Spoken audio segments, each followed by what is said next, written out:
السلام علیکم دوستو، آپ دیکھ رہے ہیں انفو ایٹ جواد۔ ڈاکٹر مشتاق احمد جٹ کی کتاب بنی اسرائیل سے اسرائیل تک، قسط نمبر 3، بیت اللحم فلسطین کا ایک اہم شہر۔ بیت اللحم ویسٹ بینک کا ایک بڑا شہر ہے۔ یاد رہے کہ یروشلم کا مشرقی حصہ بھی ویسٹ بینک میں شامل ہے۔ اس کی آبادی 25,000 کے قریب ہے۔ یہاں پر عیسائیوں کے بھی کئی مقدس مقامات موجود ہیں۔ یہ بات بھی واضح ہونا بہتر ہے کہ یروشلم اور بیت اللحم کا درمیانی فاصلہ 10 کلومیٹر سے بھی کم ہے، اس لیے یہ علاقے آپس میں ملے ہوئے ہیں۔ فرق صرف یہ ہے کہ یروشلم کے مغربی حصہ پر اسرائیل کا قبضہ ہے، جبکہ اس کا مشرقی حصہ ویسٹ بینک میں شامل ہے۔ بیت اللحم کلی طور پر ویسٹ بینک میں شامل ہے، اسی لیے اسے بیت المقدس کے نام سے بھی جانا جاتا ہے۔ اسے نبیوں کی سرزمین بھی کہا جاتا ہے، کیونکہ اس علاقے میں کئی پیغمبر بھی تشریف لائے تھے۔ جنگ عظیم اول کے بعد یہ شہر انگریزوں کے کنٹرول میں آ گیا۔ رملہ یروشلم کے شمال میں 10 کلومیٹر کے فاصلے پر واقع ہے۔ یہ ایک قدیم شہر ہے اور اس وقت فلسطین حکومت کا پائے تخت بھی ہے۔ تاریخ سے یہ بھی پتہ چلتا ہے کہ اس علاقے کو حضرت خالد بن ولید نے فتح کیا تھا۔ بنو امیہ کے حکمرانوں نے یہاں کئی عمارتیں بھی بنوائی تھیں۔ پھر ایک وقت آیا جب صلیبی جنگوں کے نتیجے میں اس شہر پر مسیحیوں نے قبضہ کر لیا، جسے سلطان صلاح الدین ایوبی نے دوبارہ فتح کر کے اپنی مملکت میں شامل کیا۔ یہ شہر سطح سمندر سے تقریباً 3,000 فٹ کی بلندی پر واقع ہے۔ باقی شہروں کی طرح سلطنت عثمانیہ کے بعد انگریزوں نے اس پر بھی قبضہ کر لیا۔ کسی وقت میں اردن بھی اسی شہر پر قابض رہا ہے۔ آخر کار یہ شہر فلسطین حکومت کے کنٹرول میں آ گیا۔ اس شہر کی سب سے اہم بات اسرائیل کے خلاف جدوجہد کا آغاز ہے، جسے انتفاضہ بھی کہا جاتا ہے۔ اب تک میں نے آپ کی خدمت میں اسرائیل اور فلسطین کے اہم شہروں اور علاقوں کے بارے میں چند معلومات پیش کی ہیں۔ مجھے امید ہے کہ ان شہروں کے بارے میں بنیادی معلومات آپ کے لیے فلسطین کی تاریخ کو سمجھنے میں بے حد مددگار ثابت ہوگی۔ دور اول قبل مسیح کا فلسطین۔ تاریخ دانوں نے اس خطے کی تاریخ کے بارے میں مختلف باتیں لکھی ہیں، جن میں سے درست بات تلاش کرنا کافی مشکل ہے۔ البتہ عیسوی دور کے واقعات میں خاصی مماثلت پائی جاتی ہے۔ مختلف ذرائع سے حاصل کردہ معلومات کا خلاصہ پیش خدمت ہے۔ کہتے ہیں کہ اس علاقے میں انسانوں کی آبادی کا قدیم ترین ثبوت تقریباً 1.5 لاکھ سال پہلے کا ملتا ہے۔ مجھے یہ بات مبالغہ لگتی ہے، ایسا کئی لوگوں نے کہا ہے۔ ٹیچر نووا ییٹن نے اپنی کتاب the age of Ubeidiya formation Jordan valley Israel and the earliest hominids in the Levant میں تفصیل سے اس کا ذکر کیا ہے۔ اگر آپ بحیرہ روم کو دنیا کے نقشے پر دیکھیں تو آپ یہ جان سکیں گے کہ اس کے چاروں طرف زمینی علاقے موجود ہیں۔ اس کے مشرق میں اردن، شام، لبنان، فلسطین وغیرہ یعنی عرب ممالک پائے جاتے ہیں۔ اس کی مغربی سرحد اسپین سے ملتی ہے۔ شمال میں ترکی، یونان اور اٹلی واقع ہے۔ اس کے جنوب میں افریقی ممالک مصر، لیبیا، موراکو، الجزائر جسے الجیریا بھی کہتے ہیں موجود ہے۔ بحیرہ روم کو بحیرہ احمر یعنی ریڈ سی سے ملانے کے لیے نہر سوئز بنائی گئی ہے۔ اس کا رابطہ بحیرہ اسود یعنی بلیک سی سے بذریعہ خلیج بافسورس ہوتا ہے۔ مغرب میں موراکو کے شمال میں ایک 14 کلومیٹر سمندری پٹی بحیرہ روم کو بحیرہ اوقیانوس سے ملاتی ہے۔ یہ وہ علاقہ ہے جہاں سے مراکشی مسلمان اسپین پر حملہ آور ہوتے تھے۔ طارق بن زیاد کا مشہور واقعہ بھی یہیں کا تھا۔ جبرالٹر یا جبل طارق کی پہاڑی بھی اسی جگہ موجود ہے۔ یہ سب بتانے کا مقصد یہ ہے کہ تاریخ دانوں کا خیال ہے کہ انسانی آبادی کا آغاز اسی خطے سے ہوا۔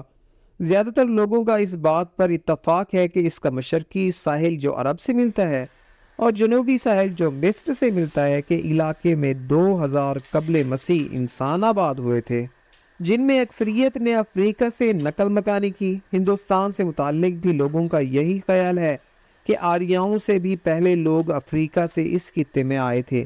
شاید یہی وجہ ہوگی کہ وادی سندھ کے لوگ مصری لوگوں سے کاروبار بھی کرتے تھے اور ان کے آپس میں قریبی تعلقات بھی تھے۔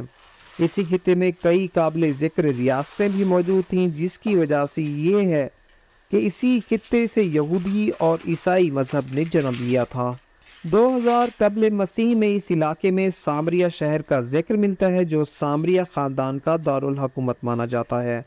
مختلف کتابوں میں اس دور کا ذکر فرعون کے حوالے سے بھی ملتا ہے۔ کچھ لوگوں کا یہ بھی کہنا ہے کہ یہی وہ دور ہے جب اس علاقے میں پہلی مرتبہ ایک اسرائیلی ریاست کے وجود کا پتہ چلتا ہے۔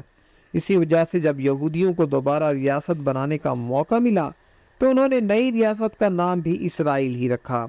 اس بات کا ذکر کئی جنگوں کی تاریخ پڑھتے ہوئے بھی ملتا ہے۔ میں اب تک جو جان پایا ہوں اس کے مطابق جب پہلی مرتبہ یہودی قبائل کو اقتدار ملا اور پھر ان کی توسیع پسندانہ اقدامات کی وجہ سے انہیں یہاں سے بے دخل کر دیا گیا، اس کے بعد ایک مدت تک اسرائیل پھر کبھی بھی دوبارہ ریاست نہ بن سکی۔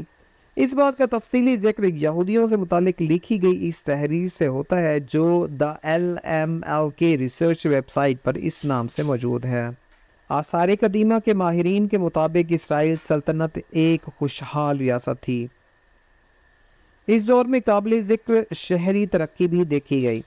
اس دور کی کئی عمارتوں کے نشانات بھی ملتے ہیں۔ یاد رہے کہ یہ سب اسلام اور عیسائیت سے پہلے کی باتیں ہیں۔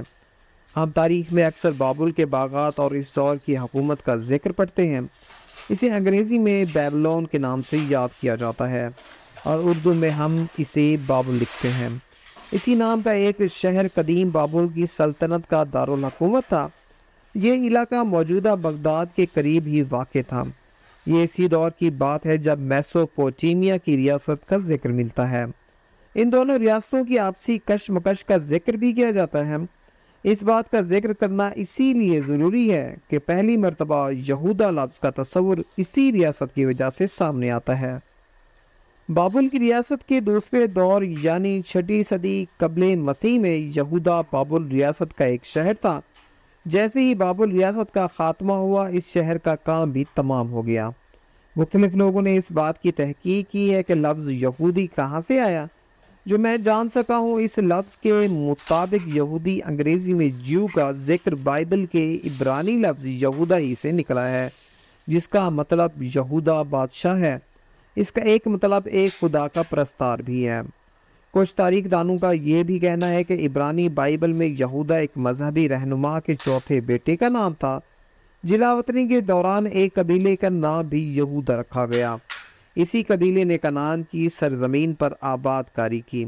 اس کا ذکر مولانا مودودی نے حضرت موسیٰ علیہ السلام کے دور میں ان کی قوم اور بچڑے کی پوجا کی تفصیل بیان کرتے ہوئے بتایا ہے کہ کنعان میں اس طرح کا رواج عام تھا۔ یہودی بنی اسرائیل سہونی۔ جب اسرائیل کی ریاست کا خاتمہ ہوا تو یہ نام ایک قبیلے کے لیے مختص ہو گیا۔ پھر جب اسرائیل کی بقیہ ریاست کا بھی خاتمہ ہو گیا تو یہودی اصطلاح تمام بنی اسرائیل کے لیے استعمال ہونے لگی اور جو اب تک ہو رہی ہے۔ قرآن میں بھی ان لوگوں کے لیے بنی اسرائیل کی اصطلاح استعمال ہوئی ہے۔ بنی اسرائیل نام کی ایک صورت بھی اس قرآن میں موجود ہے۔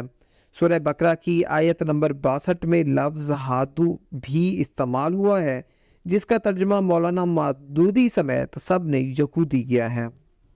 اب تک جو میں سمجھا ہوں اس کے مطابق پہل یہودا ایک علاقے کا نام تھا اور پھر وہاں رہنے والے لوگوں کے لیے استعمال ہونا شروع ہوا اور اب بنی اسرائیل کے لیے عمومی طور پر یہود یا جیو کا لفظ استعمال ہو رہا ہے۔ یہ بات کہاں تک درست ہے میرے لیے کوئی حتمی بات کا کہنا ممکن نہیں ہے۔ البتہ ایک بات واضح ہے کہ مدینہ میں رہنے والے بنی اسرائیل کے لوگوں کے لیے لفظ یہودی ہی استعمال ہوتا تھا۔ ان سب کو یہودی قبائل کا نام ہی دیا گیا تھا۔ یہ بات سیرت کی کتابوں سے بھی واضح ہے۔ 6 صدی قبل مسیح میں ایران کے بادشاہ سائرس نے دنیا کا ایک بڑا حصہ فتح کیا تو بابل کے دوسرے دور کی ریاست بھی اس کے قبضہ میں آ گئی اور بابل کا علاقہ فارس کی سلطنت کا ایک حصہ بن گیا۔ غالب امکان ہے کہ اس دور میں اس علاقے کو پہلی مرتبہ فلسطین یا پلسٹین کا نام دیا گیا۔ سائرس کی موت کے بعد بننے والے بادشاہ کے کئی اقدامات کی وجہ سے مقامی لوگوں نے بغاوت کر دی۔ یہی وہ دور تھا جس میں فارس کے لوگوں نے یورپ کے کئی علاقوں پر قبضہ کیا۔ پھر ایک وقت آیا جب سکندر اعظم نے فارس کی سلطنت کا خاتمہ کیا اور اس کے یونان پر کیے گئے مظالم کا بدلہ لیا۔ اس تمام عرصے میں بنی اسرائیل کا تذکرہ بہت کم ملتا ہے۔ تاریخ سے یہ بھی پتہ چلتا ہے کہ پہلی صدی عیسوی میں تقریباً 500 سال بعد یہودیوں نے ایک طویل عرصہ تک یروشلم، اس کے ہیکل اور کئی دیگر مقدس مقامات کی بے حرمتی کا دکھ سہنے کے بعد ایک مرتبہ پھر ان مقدس مقامات کو تعمیر کر کے اس شہر میں یہودی مذہب کی تعلیمات کے مطابق زندگی گزارنا شروع کی۔ یہی وہ دور ہے جب حضرت عیسیٰ علیہ السلام کی پیدائش ہوتی ہے اور یہود ان کی مخالفت میں اتر آتے ہیں۔ یہاں سے فلسطین کی تاریخ کا دوسرا دور شروع ہوتا ہے، جس میں روم کے بادشاہ عیسائی مذہب اختیار کر لیتے ہیں اور ایک مرتبہ پھر یہودیوں کو شہر سے بے دخل کر دیا جاتا ہے۔ دوستوں، امید کرتا ہوں یہ ویڈیو آپ کو پسند آئی ہوگی۔ مزید ایسے انفارمیٹیو ویڈیوز کے لیے جڑے رہیے انفو ایٹ جواد کے ساتھ۔ شکریہ۔